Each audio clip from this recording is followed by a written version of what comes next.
Good evening. Less than a week ago, Bashar al-Assad fled Syria, ending more than 5 decades of dictatorship. Syria has changed more in less than a week than in any week this last half century. Shortly after Assad's fall, I set out a set of principles essential to delivering on the aspirations of the Syrian people, who for the first time in most of their lives now have a future. I entered the region this week to build consensus around those principles with key partners. Today, the United States and our partners in the region have agreed on a set of shared principles to guide our support for Syria and its people going forward. America and our partners have an important stake in helping the Syrian people chart this new path. We know that what happens inside of Syria can have powerful consequences well beyond its borders, from mass displacement to terrorism. And we know that we can't underestimate the challenges of this moment and in the weeks and months ahead. The Syrian population has been traumatized by decades of repression. Throughout its rule, the Assad regime stoked tensions among ethnic and religious lines to divide the Syrian people. After more than a decade of conflict and many decades of corruption, humanitarian needs of the people are massive. ISIS and other terrorist groups still maintain presence in Syria and want to use this period of uncertainty to try to regain a foothold. No one understands these challenges better than the Syrian people themselves. And Syrians know that they're going to need support from their neighbors and from the international community to meet these challenges. In this region and elsewhere, we've seen how the fall of a repressive regime can swiftly give way to more conflict and chaos, how the shoes of one dictator can be filled by another, or how interference by an outside country can be thrown off only to be replaced by another. That's why it's so important that we and our partners came together today to agree on principles that will guide our efforts to help the Syrian people meet these challenges and build the inclusive, non-sectarian, peaceful, and sovereign state that they want. Our message to the Syrian people is this: we want them to succeed, and we're prepared to help them do so. Today's agreement sends a unified message to the new interim authority and parties in Syria on the principles crucial to securing much needed support and recognition, which we've reflected in a joint communique that should be issued very shortly. We agreed that the transition process should be Syrian-led and Syrian-owned and produce an inclusive and representative government. The rights of all Syrians, including minorities and women, should be respected. Humanitarian aid should be able to reach people who need it. State institutions should deliver essential services to the Syrian people. Syria should not be used as a base for terrorist groups or others who threaten Syria's people, its neighbors, or the world. Chemical weapons stockpiles should be secured and safely destroyed. Syria should have peaceful relations with its neighbors.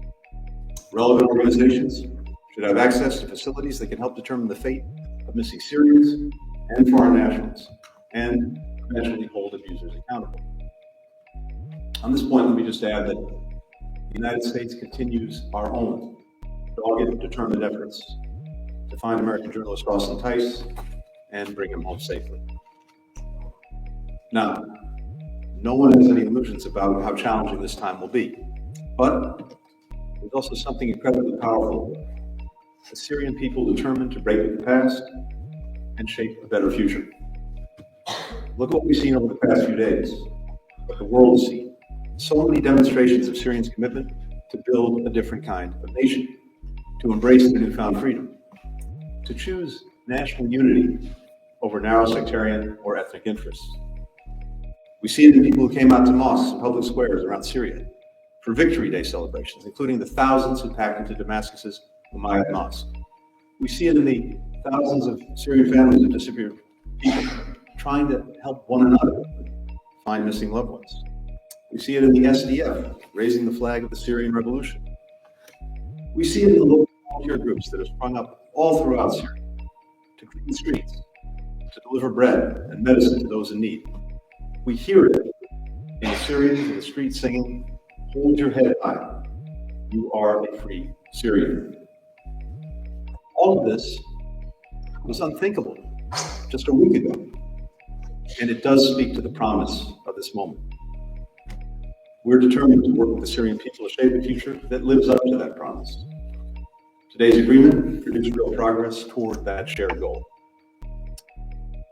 I also used the meetings that we've had over recent days with our counterparts in Qatar and Egypt to press forward on an agreement for the release of hostages from Gaza and a ceasefire, as I did earlier this week in Turkey.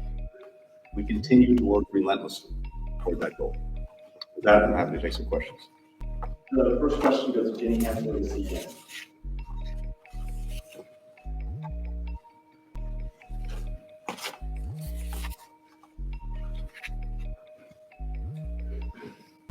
Thank you. The U.S. made direct contact with HTS, and if so, when did that contact take place? What has been sustained, and what has been the message conveyed and received back from the group?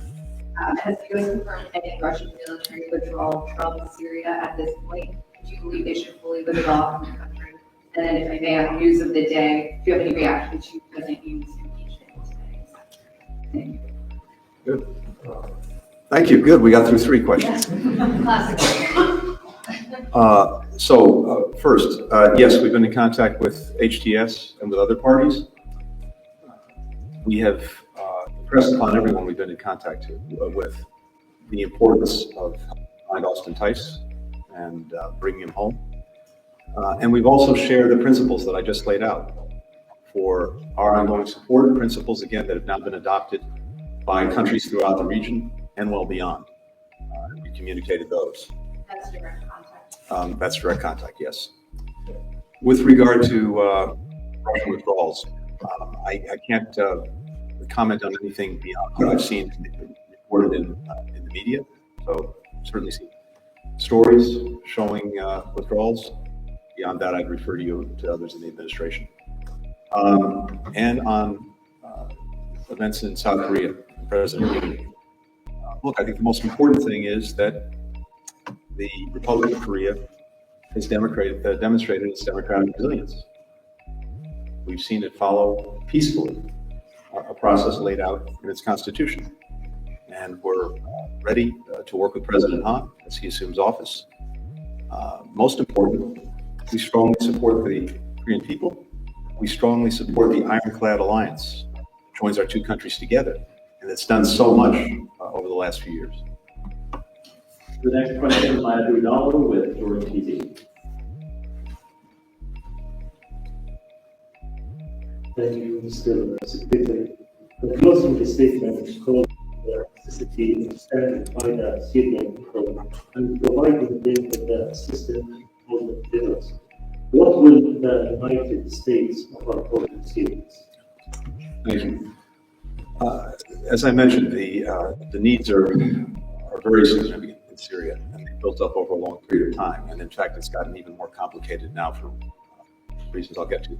But essentially this, the United States is already a leading supplier of humanitarian assistance to Syria and to its people, but all of us are going to need to do more to strengthen the ability to get humanitarian assistance to people and to provide more. So we'll be working with the United Nations, we'll be working with other countries to do that. There's some immediate needs that I think have to be addressed. For example, the shortage of fuel, so that the lights can be turned on, so that stores can be opened, so people can get around. That's something we talked about today. We'll be focused on that in near-term need. In urgent need. So those are some of the immediate tasks. But I think what's so important is that we have a whole collective of countries that are prepared to provide that support and provide other forms of support going forward as we see the evolution of this transition in Syria. Tom Dayton with BBC. Thank you, Mr. Secretary. You mentioned the SDF project for Syrian independence and initiatives. Well, but I just wanted to press you on how far you expect the Kurdish allies to go. Is it your expectation that they should fully see your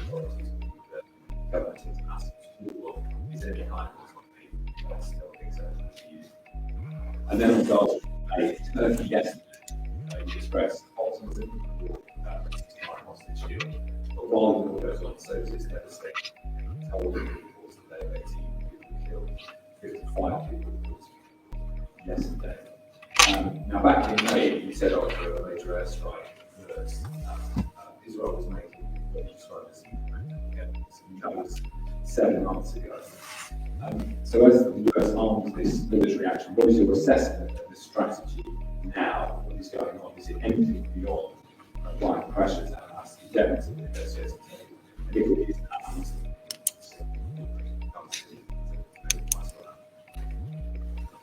Thank you, Sean. So on the SDF, first we have the urgency of now. The urgency of now is to make sure that the success that we've had over the last years in ending the territorial caliphate of ISIS, making sure that ISIS was in a box and stays there, that remains a critical mission. And the SDF is playing a critical role in pursuing that mission. A critical role, among other things, securing the detention facilities that hold 10,000 or so foreign terrorist fighters, and also helping to repatriate to their countries of origin. So I discussed with our colleagues in Turkey and discussed with others. It's very important at this moment that be able to continue in that role, because this is a moment in which ISIS will seek to regroup, taking advantage of the transition in Syria. Over time, of course, we hope to see a Syrian state emerge, one that is fully representative, that's non-sectarian, that's inclusive, that can bring together all parts of the Syrian community, including, for example, its security forces. That's a goal. That's, I think, what everyone in Syria would want to see happen, is a country that comes together. How that happens, how the country's organized, those are obviously decisions for Syrians to make, for all communities to participate in making those decisions. But that's going to be a process that unfolds over time. With regard to Gaza, I think the single most important thing that can happen to change reality on the ground for children, women, and men who remain caught in this crossfire that Hamas initiated so many months ago would be to conclude a ceasefire and hostage return deal. That's the single thing that can fundamentally change what's going on in Gaza, and that's why all of us are working intensely to bring it over the finish line. It's been the focus of my efforts, the efforts of my colleagues over the course of the last few days, Jake Sullivan, Becky Dirk, Bill Burns, and others. And that's what will make the biggest difference. And this is the moment to finally conclude that agreement. For Hamas, as I said before, the cavalry is not coming to the rescue. They are not going to get the wider war that they've long sought, whether it's with Hezbollah attacking Israel, whether it's Iran, whether it's the many Iranian-aligned proxy groups. That's not going to happen. And I suspect that one of the reasons they re-engaged in a more positive way in the last couple of weeks reflects that. And Israel, as I said, some time ago, achieved its core military objectives necessary to helping ensure that October 7th never happens again. Dismantling the military organization of Hamas and dealing with the leaders who are responsible for October 7th. So this is a moment to bring this to an end, and bring this to an end in a way that gets the hostages home and finally brings relief to people who suffered and continue to suffer every single day. We continue to redouble and retriple efforts to get assistance to people who need it. While much more needs to be done, we've seen in recent days the number of trucks of assistance go up significantly into the hundreds. We got a UN mission into northern Gaza, which is very important, so that we can have eyes-on understanding of what was going on there. So even as we're trying to get the ceasefire hostage deal completed, we're pressing, pushing, driving on getting assistance to people. And the final question, Hagar Al-Afali with Alpha TV.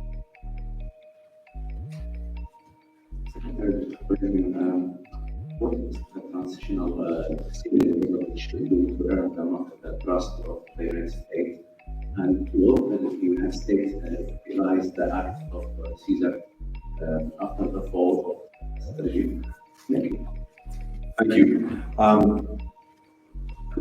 What we hope and expect to see is exactly now what many countries hope and expect to see, as laid out in the statement that we'll put out very shortly. This is what we agreed on today. The principles that I shared just a few minutes ago are exactly what we're looking for. And again, not just us, what virtually all of Syria's neighbors are looking for, major countries in the region, and major countries well beyond the region. And as we see Syria move in that direction, and in a Syrian-led and Syrian-run process, take these steps, we in turn will look at various sanctions and other measures that we've taken and respond in kind. But the most important thing is action. We appreciate some of the positive words that we've heard in recent days, but what really counts is action, and sustained action. This can't be a decision event of one day. It has to really be sustained over time. So we're watching this very closely. As I said earlier, we're also communicating directly with those in positions of authority in Syria. And then I hope that today's agreement, the collective work of so many countries who will be important to Syria's future, carries weight and helps communicate clearly to Syrian people that we're there to support them, but communicates also what we expect and hope to see going forward. Thank you very much. Thank you.